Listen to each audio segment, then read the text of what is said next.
Hey, what is up everybody? Josh Quinones here, and today's video is for all of you Pixel 3 and 3XL owners out there, or soon to be owners as well. Since unfortunately I was not able to get my hands on a Pixel 3 or 3XL device, I have some nice cases by Rinky here to give away, since unfortunately I'm not going to have any use for them anyway. So yes, I am giving them away. I have 3 for the regular Pixel 3 and 3 cases for the Pixel 3 XL.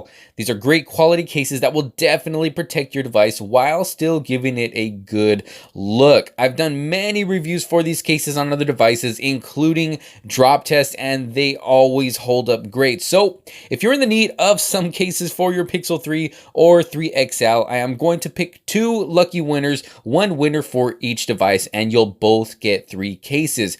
Now the rules are simple. All you got to do is subscribe, like this video, leave a comment down below saying I'm in and what device you have or will have, and then make sure to follow me on Twitter as well at Josh_Quinones, and tweet me a screenshot of your comment. I will leave the link down in the description below for my Twitter as well, and then leave your comment with the screenshot with hashtag giveaway. I will announce the winner on November 14th, which is 1 week from today, and the winners will be announced on Twitter, so make sure you be on the lookout for that. So to everyone entering, best of luck to all of you. I will be picking the winner randomly, and I cannot wait to see who the winners are going to be. But for now, don't forget to enter following the rules. Good luck everybody, and thank you for all the support that you guys give on this channel. It is very, very much appreciated. Anyways, good luck. This is Josh Quinones, and I will see you on the next one. Peace out.